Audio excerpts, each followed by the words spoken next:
El precio de Bitcoin no consigue salir del macro rango situado entre los 35.000 y los 45.000 dólares. La incertidumbre sigue presente por el contexto macroeconómico. ¡Comenzamos!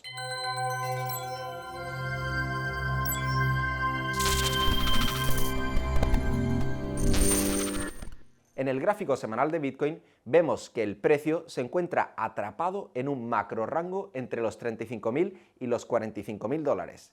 En la semana del 7 al 13 de febrero se formó una vela de rechazo, una shooting star o estrella fugaz, que tocó una zona en la que vimos un interés vendedor y una reversión del movimiento.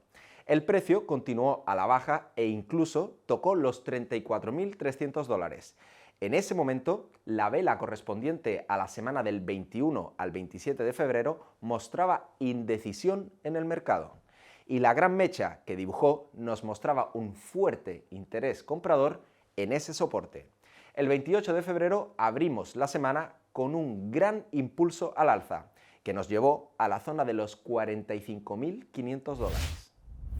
Si nos fijamos en las medias móviles, comprobamos que la de 100 periodos, de color morado, coincide en este momento con ese soporte tan relevante de los 34.000 dólares.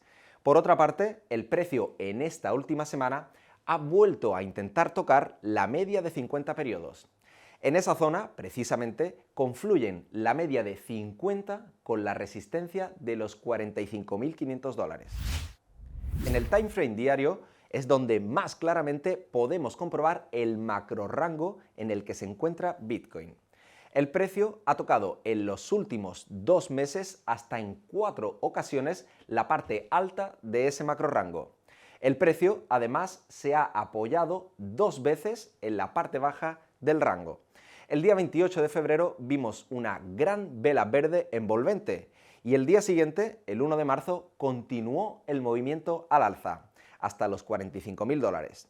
El 2 de marzo intentó seguir el impulso y tocó los 45.400 dólares. Pero en ese punto, que es una zona de resistencia en la que se sitúa el retroceso del 0,61 de Fibonacci, comenzó el rechazo con una vela de indecisión. Desde ese momento, el precio continuó el retroceso hasta los 41.400 dólares, una zona que configura un soporte intermedio en el corto plazo, dentro de ese macro rango. El día de ayer publicamos un artículo en el que comentábamos ese posible patrón de doble suelo, que podemos ver en este gráfico en forma de W.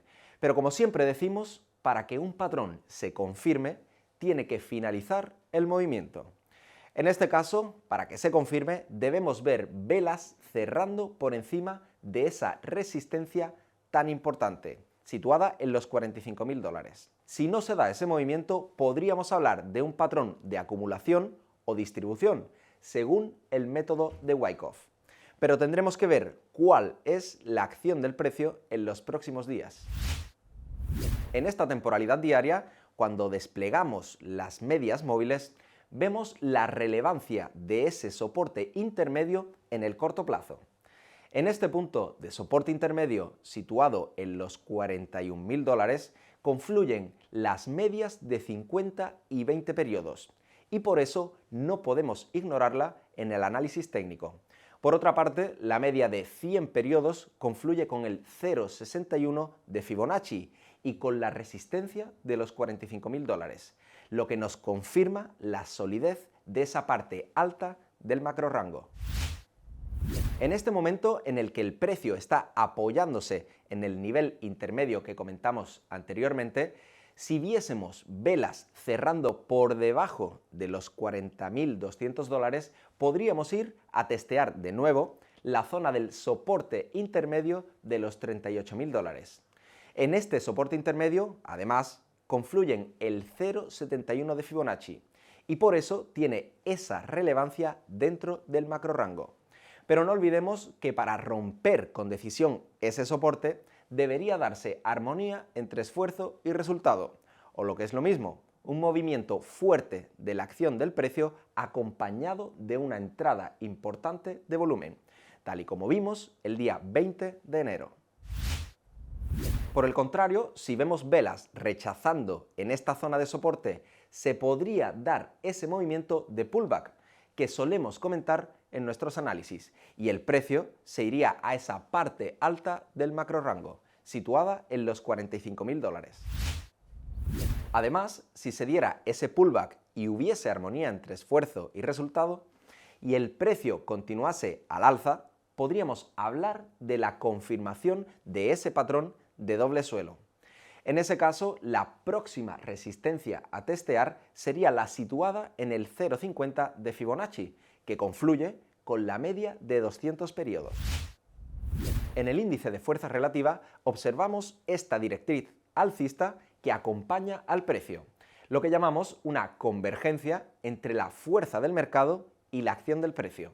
Pero si perdemos esta directriz de la tendencia alcista, se podría dar ese movimiento a la baja que comentamos anteriormente y que posiblemente nos llevaría a los 38.000 dólares. Pasemos ahora a analizar el gráfico del SP500, ese índice que no debemos perder de vista para conocer lo que sucede en los mercados tradicionales.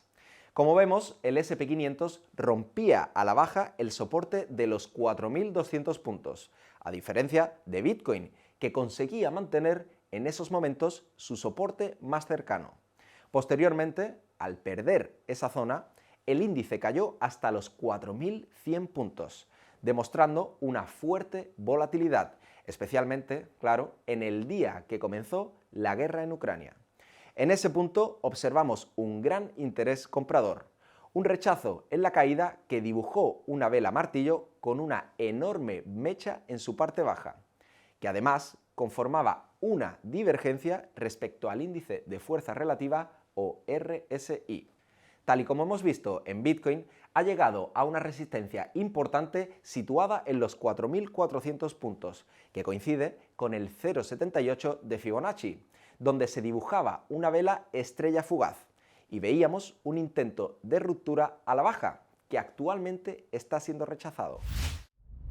El índice Fear and Greed, de miedo y codicia, que mide el sentimiento de los inversores en los mercados, continúa marcando una sensación de miedo generalizado.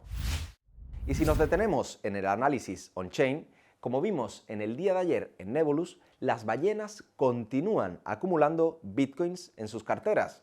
Las ballenas son aquellos inversores que poseen entre 1.000 y 10.000 bitcoins y aprovecharon la bajada del mercado para tomar posiciones. Esta estrategia se conoce como buy the dip, es decir, comprar en la caída. Y debemos remarcar la importancia del papel de las ballenas en el mercado, porque son las que más inciden en la acción del precio, al tener ese gran poder de compra y de venta. Por otro lado, los fondos de inversión continúan acumulando bitcoins, aprovechando también ese descenso en el precio.